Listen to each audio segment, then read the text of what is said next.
dia, turma, tudo bem? Olha, mas pode ser também boa tarde, né? De repente você já almoçou e tá aí para assistir a sua videoaula e fazer sua atividade. Na verdade, só estudar um pouquinho para a sua avaliação de arte. A nossa aula agora é de arte, é a revisão para a avaliação. A professora não fez ontem revisão porque é fácil e você vai conseguir. No seu livro didático, que é o seu livro de arte, você estudou sobre expressão do corpo, sobre escultura, né? E foi tudo isso que você aprendeu, que agora você vai mostrar que você sabe. Mas mesmo que na hora você fica com dúvida, você liga aqui para sua professora, que a sua professora vai te ajudar, né? Vai tirar aquelas dúvidas, vai fazer aquelas perguntas. Mas tudo bem. Falamos sobre gestos do cotidiano, né? Que o meu gesto já diz alguma coisa, né? Quando eu dou um sorriso, quando eu tô com a cara brava. O povo fala que a professora tem cara brava, mas a professora não tem. E é isso, né? Gestos dos cotidianos. Na sua avaliação, a professora não vai tomar muito tempo aqui falando. A professora vai explicar já diretamente aí o que você precisa saber. A gente falou sobre estátua viva, lembra?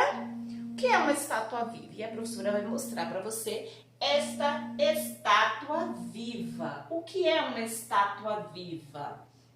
Né? Uma estátua viva deixa eu pegar aqui, é uma pessoa que se caracteriza, que veste uma roupa, né? Toda de uma cor, né? Geralmente as estátuas vivas têm um vestuário, como você tá vendo aí, de cor dourado ou de cor prata. Geralmente essas estátuas ficam na rua, né? E elas representam alguma coisa, algum personagem. Ela precisa de um figurino, da maquiagem e dos adereços. O que são os adereços? É os objetos que elas carregam na mão. O que é a maquiagem?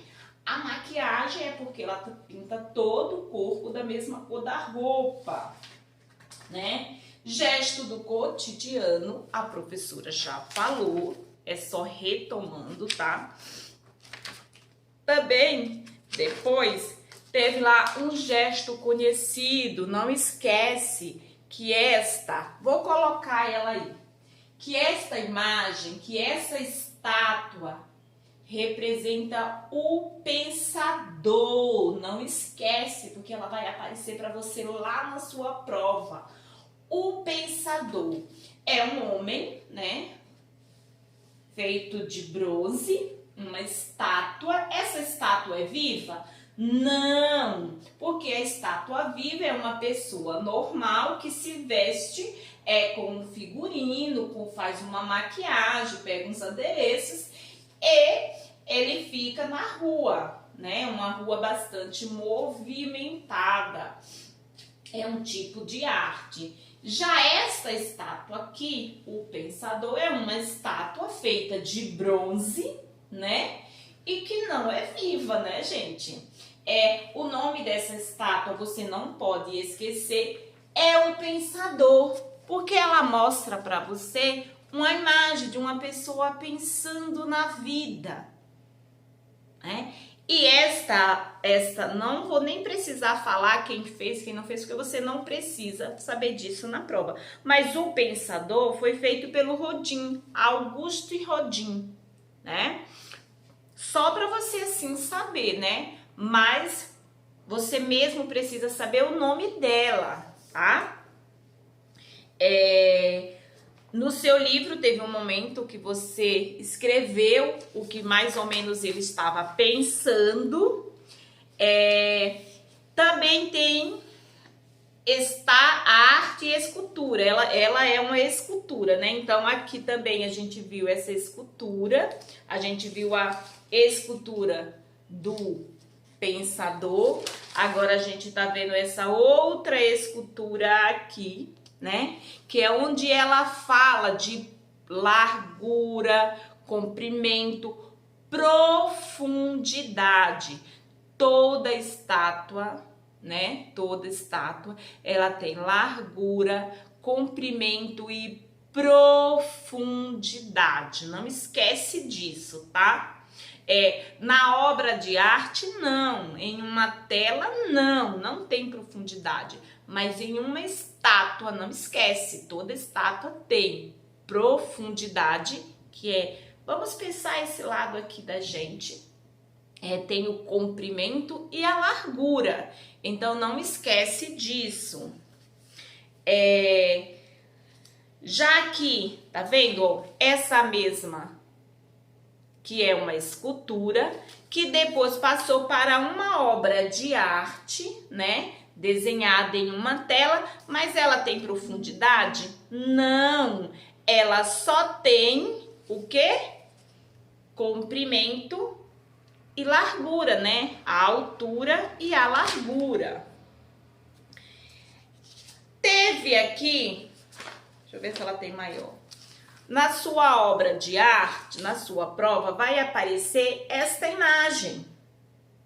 E ela vai te perguntar o que você precisa saber. Que nesta obra de arte também ela tem o quê?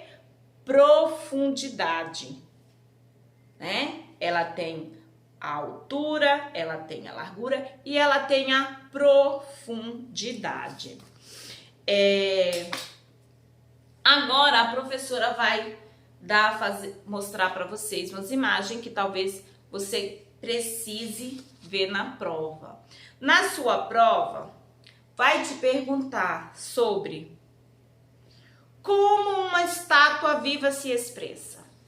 Como, gente, que uma estátua viva se expressa? Congelada. Ela vai ficar lá? Congelada.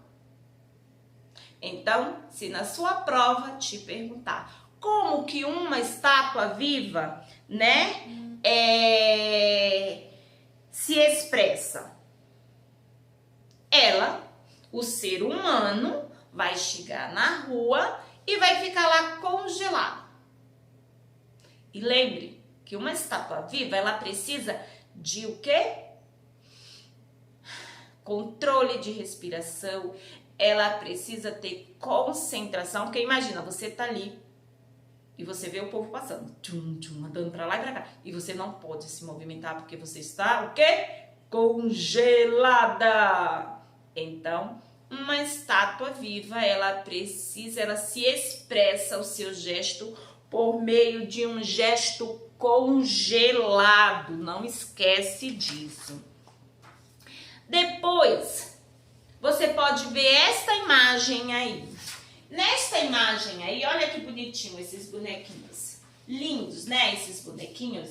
Nestes bonequinhos são os bonequinhos fazendo mímicas. Lembra que a gente também estudou sobre as mímicas? As mímicas, elas como que eu posso dizer? Ela se expressa por meio de palavras? Não! As mímicas, ela se expressa por meio de gesto e nunca por palavras. Então, pode aparecer assim: o trabalho de uma mímica se expressa uma história, uma situação ou uma ideia por meios de gesto, nunca por palavras. Porque quando você está fazendo a mímica, você está fazendo apenas um gesto, você não pode falar. Então, nunca por meio de palavras, ok? Então, não esquece que a mímica sempre se expressa por meio de gestos, gestos, e nunca palavras, nunca a fala. Tudo bem? Você também precisa, olhem essa imagem. Vou ler um pequeno textozinho para você. Leia com muita atenção esse trecho. Responda né? E aí tem essa imagem, a menina mostrando um gesto, tá? Olha essa outra imagem do lado aí, um outro gesto. Essa outra menininha, um outro gesto. E esse menininho aí do lado também, um outro gesto. Tudo bem? Agora, vou te fazer umas perguntas. E aí vai ter algumas perguntas. Um gesto, exemplo. Um gesto sempre quer dizer a mesma coisa em qualquer cultura? Diante do que você vai ler na sua avaliação, um gesto, o mesmo gesto que eu digo aqui no Brasil, um exemplo, ele tem o mesmo significado em um outro país? Não, então falso. O mesmo gesto pode ter sentido diferentes em outros lugares. Tudo bem? Aí eu vou fazer para você uma outra pergunta. Como os significados do gesto mudam, não podemos saber o que quer dizer balançar a cabeça de um lado para o outro no Brasil? Falso, né? Porque, como os significados dos gestos mudam, não podemos saber o que quer dizer balançar a cabeça no Brasil? Falso, porque a gente sabe, né, o que é balançar a cabeça. Quer dizer, não. Então, falso, a gente sabe, né, a gente tá no Brasil. Um gesto, o gesto de negar com a cabeça é igual em todos os países? Falso, né? Porque eu sei que aqui no Brasil, quando eu faço assim, eu estou negando, estou dizendo não. Mas em outro país pode estar dizendo ter outro significado, né? Agora, um argentino roda o dedo em círculo perto da orelha quando quer conversar. Quando quer conversar, fiz uma confusão aqui, mas eu vou ler de novo. Um argentino roda o dedo em círculo perto da orelha quando quer conversar. Por quê? Porque na primeira imagem lá, o texto que você viu, que é esse textinho, essa aqui, ele tá dizendo, um argentino, quando ele faz assim, ele quer dizer, quero conversar. Então, em cada lugar tem seu gesto. E uma última pergunta fala assim, um gesto no lugar errado pode causar uma confusão? Verdadeiro, porque imagine eu chegar lá em um outro país e fazer assim, e lá tiver um outro significado, né? Pode gerar uma confusão, sim. Então, os gestos em cada país, em cada lugar, até dentro do Brasil mesmo, entre estados, tem alguns gestos que mudam de significado. Tudo bem? Essa imagem que você vai ver aí representa a mesma imagem do pensador, só que ela está feita aí em jornal. E essa outra imagem aí também está representando a imagem do pensador de Auguste Rodin. Então, não esqueça que essas duas imagens aí, ela representa o Rodin, tá bom? Uma outra, deixa eu ver se é uma imagem que eu tenho que te mostrar agora, é a própria imagem do pensador, né? Tá vendo? Na própria prova tem a resposta, né? Sempre de uma coisa de uma pergunta, né? Essa imagem aí, como eu já mostrei para você, é a imagem original do pensador, né? E aí pode vir algumas perguntas em cima dessa imagem. Olha só. A falta de roupa e adornos torna a escultura menos expressiva? Não, falso, Porque não é pelo motivo que ele está sem roupa que você vai entender o que a imagem quer dizer, o que a escultura quer dizer. A escultura aí está deixando bem claro que é um pensador, um homem pensando. A posição sentada representa a fraqueza do pensamento humano? Não, também falso. Não quer dizer porque uma pessoa está pensando que quer dizer fraqueza. Então, falso. A cabeça inclinada dá a sensação de que o homem está pensando?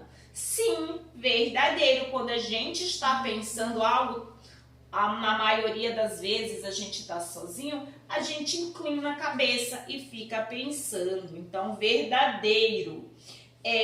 Os dedos contraídos reforça a sensação de tensão? Sim, porque os dedos dele, a mão, representa que ele está ali pensando em algo, né? Então, verdadeiro. A escultura revela detalhes de qualquer lado que se olhe para ela? Também verdadeiro. Em qualquer lado que eu olho para essa estátua do pensador, eu vou ter a certeza que ele está pensando em algo. E é isso aí. Se você prestar bastante atenção nesta videoaula, na avaliação, em 5 minutos você vai responder tudinho e tirar aquele 10 e ainda me mandar aquela foto que você gosta. Temos aí esta obra de arte, né? Esta obra de arte de Picasso, de Pablo Picasso, A Mulher que Chora. Olha aí essa obra de arte. E nesta outra imagem aí ao lado, tem uma estátua, né, de Rodin, a qual você já conhece, a Assemblagem, né? O nome dessa estátua é Assemblagem, né? E aí, o que ele vai te perguntar? A primeira obra é uma pintura e a segunda é uma escultura. Então, não esquece, essa primeira aqui é uma pintura, uma obra de arte, e a outra é uma escultura. A diferença entre elas é que a escultura tem dimensão a mais do que uma pintura. Que dimensão é essa? Qual é a dimensão a mais que tem uma escultura que a obra de arte não tem? Que uma tela não tem? A profundidade. A obra de arte, ela tem uma profundidade que a tela não tem, que uma pintura não tem. Uma pintura, ela vai ter altura e largura. Já a escultura, ela vai ter uma dimensão a mais, que é a profundidade. Tudo bem? Para finalizar, com esta mesma obra de arte do Rodin, né?